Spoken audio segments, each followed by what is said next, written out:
Welcome to the Veteran Entrepreneur Network. I'm your host, Cameron Burrell, Army engineer veteran, entrepreneur, and fleet operations business owner. On this podcast, we talk trucking, logistics, fleet operations, entrepreneurship, business growth, leadership, and real-world lessons from the field.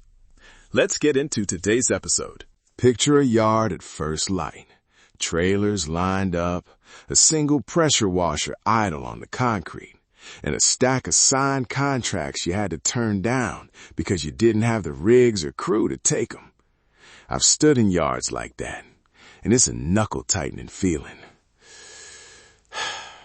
The business is there, the demand is real, but upfront capital to buy trucks or trailers turns possibility into a timeout. Today, I want to flip that script and show you how to grow capacity without buying an entire fleet. Here's the promise. By the end of this episode, you'll have a capital-light toolkit, leaseback and rent-to-own options, equipment pools and shared micro-depots, staffing models that limit payroll risk, simple ops tech to raise utilization, and partnership strategies that convert other businesses into scalable channels. These are the moves you can test in the next 30 days to add revenue without heavy debt or large asset purchases. Section 1. Asset-light financing and shared depots. First, financing. Leaseback, rent-to-own, and equipment rental pools are different ways to get trucks, trailers, or washers into service fast. Leaseback means someone who owns equipment sells it to a finance company and leases it back to operate immediately. Rent-to-own gives you an option to buy later while keeping monthly cash flow predictable. Equipment rental pools, local rental firms, or specialty vendors let you scale up for peak weeks without a long-term capital commitment. Key math to watch. Monthly payment divided by expected billable hours gives you a break-even hourly rate. Ask lenders for the full amortization schedule, the residual value assumptions, and any early return penalties. If a deal's monthly cost pushes your billable rate above market or undercuts margins, walk away. Now, combine financing with shared depots and microhubs. Instead of buying a yard and full-time fleet, partner with repair shops, leasing agencies, or truck stops that have unused yard space during parts of the day. Choose locations that cut drive time into your service radius and write short, clear partner agreements covering parking, power, wastewater handling, hours, and liability. Split fixed costs proportionally. For example, pay a flat monthly site fee plus a per-service surcharge. Keep response times tight by mapping arrival windows and staging equipment at the hub closest to high-density routes. Start with one microhub in a single zip code and measure actual drag time versus your estimates before you scale. Section 2. Staffing and operational tech to maximize utilization. First, staffing. Decide where W-2 makes sense and where vetted 1099 subcontractors reduce payroll burden.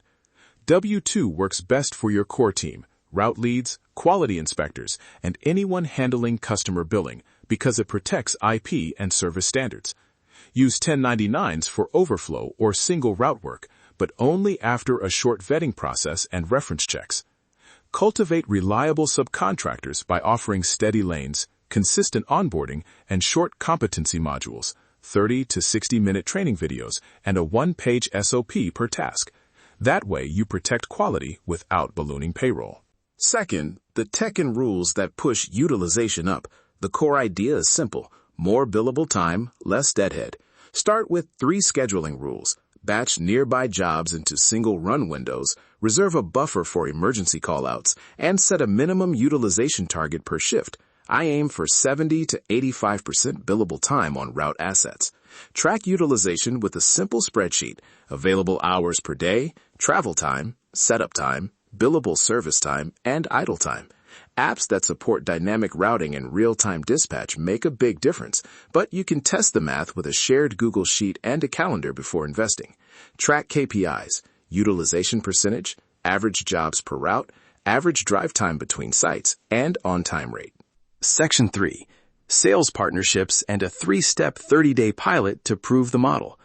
On partnerships, repair shops, leasing firms, truck stops, and brokers are sources of both referrals and physical resources. Approach them with a short value proposition. You increase their customer satisfaction by offering on-site washing or basic fleet maintenance. You share revenue on referrals, and you reduce their downtime by staging at their site. Be prepared with a one-page partner agreement that lists responsibilities, referral fees, scheduling rules, and an exit clause. Start small. One shop, 1 week of staged service, and measure outcomes. Now, the 30-day 3-step pilot you can run this month. Step 1. Identify. Pick one partner site and one rental or lease deal. Confirm insurance and local compliance. Step 2. Launch. Stage 1 unit at the microhub. Run a compressed route for 2 weeks using a mix of W-2 core staff and one vetted subcontractor, and apply batching and routing rules. Price the pilot at market rates, but include a small intro discount to open doors. For example, a 10% referral discount split 70-30 in your favor. Step 3. Measure and decide. Track utilization, gross margin per route, customer satisfaction, and partner referral volume. Benchmarks to hit. 70. Quick recap. Combine asset-light financing, shared depots, pragmatic staffing, and simple ops tech to add capacity without heavy capital outlay. Run a focused 30-day pilot with a partner site. Track utilization and margin, and use that data to expand. These moves protect cash, reduce risk, and get you revenue into the business faster than a big upfront purchase. If this episode gave you a practical idea to test, I want to hear about it. Share your pilot results, wins, or questions on social media. Tag @Veteran Network or use hashtag VetItNetwork so we can follow and share the best stories. And if you're running a tight-jawed yard right now, remember, start with one hub, one vetted subcontractor, and one clear agreement.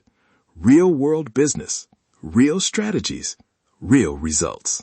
Thanks for listening to the Veteran Entrepreneur Network. If today's episode brought you value, make sure to subscribe, leave a review, and share the podcast with another entrepreneur, owner-operator, or business professional. Keep building, keep learning, and keep moving forward. We'll see you on the next episode.